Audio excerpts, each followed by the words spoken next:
तो इसी साल 2024 में लोकसभा चुनाव होने वाले हैं। राजनीतिक पार्टियों में हलचल मची हुई है और ईडी लिकर स्कैम या शराब घोटाले को लेकर अरविंद केजरीवाल को बार बार समन भेज रही है। इस मामले में आम आदमी पार्टी के दो नेता मनीष सिसोदिया और संजय सिंह पहले से ही जेल में हैं। 2021 के बाद से लिकर स्कैम के बारे में आप सबने कई बार न्यूज में देखा होगा और शायद ही आपको पता होगा कि ये लिकर स्कैम आखिर है क्या, और साथ ही लोकसभा चुनाव और ईडी के संबंध में क्या कॉमन है, इसके बारे में हम इस वीडियो में बात करेंगे। चलिए शुरू करते हैं। नमस्कार, मैं हूं हेमंत और आप देख रहे हैं मॉलिटिक्स। दिल्ली में 2003 से ही शराब बिक्री के लिए वेंडर्स को L1 और L10 लाइसेंस दिया जाता है। L1 दुकानें DDA के approved markets, local shopping centres, district centres और कम्युनिटी सेंटर्स में चला करती थी। L10 लाइसेंस शॉपिंग मॉल्स के लिए हुआ करते थे। 17 नवंबर 2021 को दिल्ली सरकार ने राज्य में नई शराब नीति लागू की। इसके तहत राजधानी में 32 जोन बनाए गए और हर जोन में ज्यादा से ज्यादा 27 दुकानें खुलनी थी। इस तरह से कुल मिलाकर 849 दुकानें खुलनी थी। नई शराब नीति में दिल्ली की सभी शराब की दुकानों को प्राइवेट भी कर दिया गया। इसके पहले दिल्ली में शराब की 60% दुकानें सरकारी और 40% दुकानें प्राइवेट हुआ करती थीं। नई नीति लागू होने के बाद सारी की सारी दुकानें यानी कि 100% प्राइवेट हो गईं। सरकार ने तर्क दिया था कि इससे 1500 से 2000 करोड़ रुपए का फायदा होगा।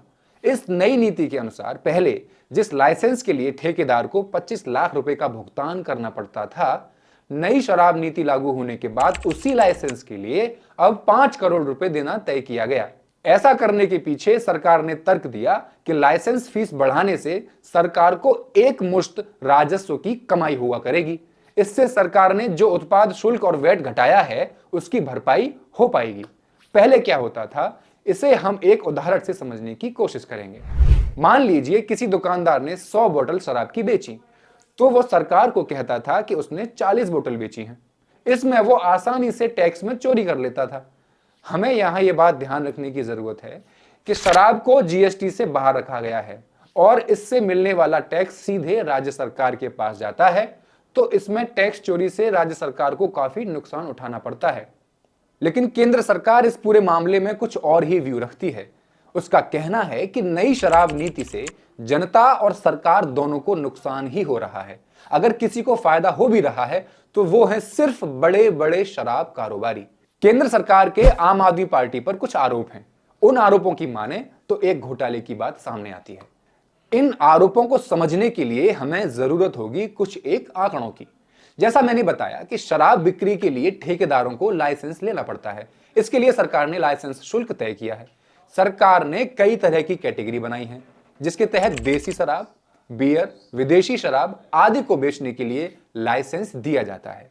अब सरकार क्या करती है कि इन लाइसेंस का रेट 25 लाख रुपए से बढ़ाकर 5 करोड़ रुपए तक कर देती है।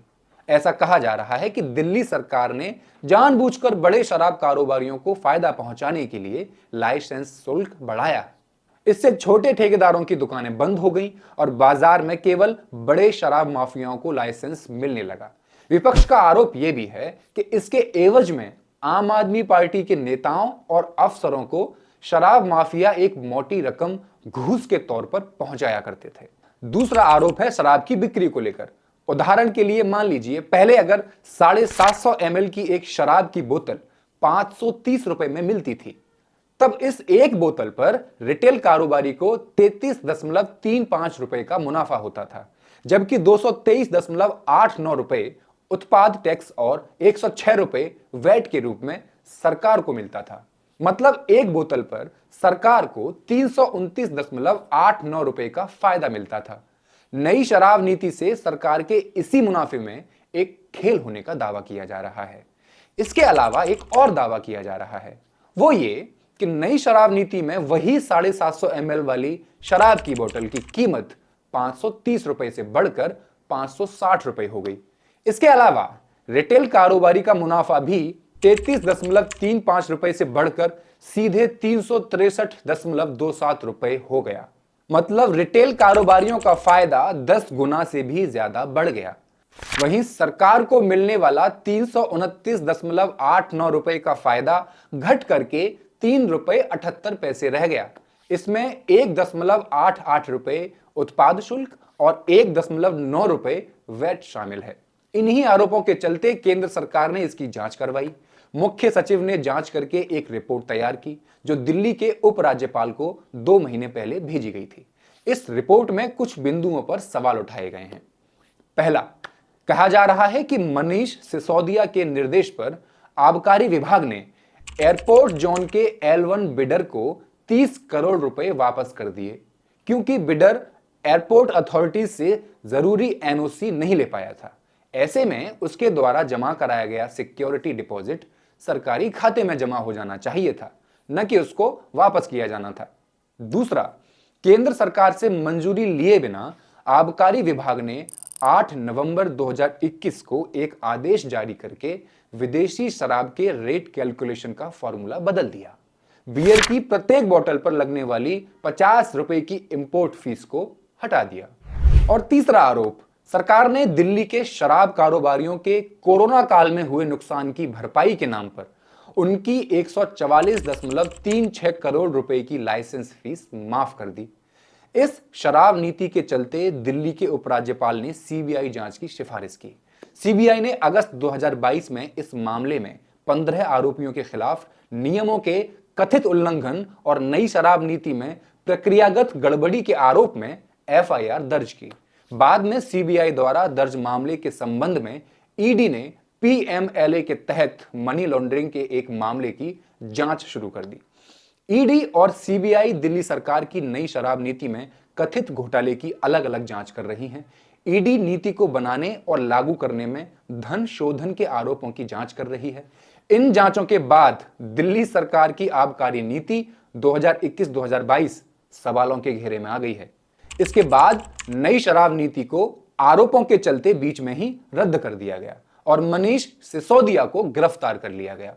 उनके साथ ही इस आरोप पत्र में कारोबारी दिनेश अरोड़ा का भी नाम था। दिनेश अरोड़ा के एक बयान में आप नेता संजय सिंह के नाम का भी उल्लेख किया गया था। एजेंसी ने दावा किया कि दिनेश अरोड़ा ने उन्हें बताया कि वह शुरू में संजय सिंह से मिले थे, जिनके जरिए वो बाद में एक रेस्तरां में एक पार्टी के दौरान मनीष सिसोदिया से मिले। आरोप पत्र में कहा गया है कि संजय सिंह के कहने पर चुनावों के लिए पार्टी फंड इकट्ठा करने के लिए सिसोदिया को पैसे देने की व्यवस्था की थी। अरोड़ा के हवाले से शिकायत में यह भी कहा गया है कि उन्होंने सिसोदिया से 5-6 बार बात की और संजय सिंह के साथ केजरीवाल से उनके आवास पर मुलाकात की। ये तो हो गई फैक्ट्स की बात। अब इसमें एक पॉलिटिकल एजेंडा भी है। जब चुनाव आते हैं तो केंद्र सरकार रोजगार और शिक्षा पे बात नहीं करना चाहती।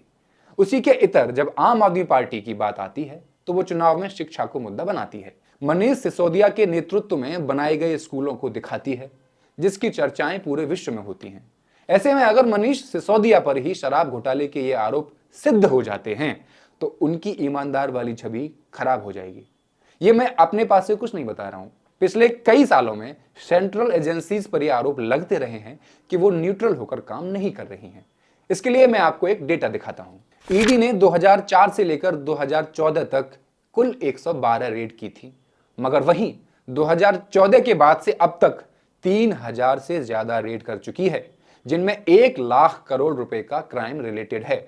तो अब तक आपको लग रहा होगा कि ईडी अपना बहुत काम अच्छे से कर रही है, लेकिन अगर आप देखोगे तो ईडी ये सारी रेड्स किन पार्टियों के नेताओं पर कर रही है, तो आप पाओगे कि बीजेपी के नेताओं को छोड़कर सारे पार्टियों के नेताओं पर ये रेड्स की जा रही हैं। इस बात में कोई दो राय नहीं है कि 90% नेता करप्टेड हैं, मगर क्या सत्ता पक्ष के पास सभी नेता पाक साफ हैं? क्यों कोई रेड अभी तक किसी बीजेपी के नेता पर नहीं हुई? तो एक बात तो जाहिर है, कहीं ना कहीं ईडी अपना काम इंडिपेंडेंट होकर नहीं कर रही है। अब आपकी राय इसे लेकर क्या है? हो सकता है अलग हो। जो भी हो कमेंट में लिख दीजिए। यह खबर आपके लिए लिखी थी आसिफ ने। मैं हूं हेमंत। नमस्कार।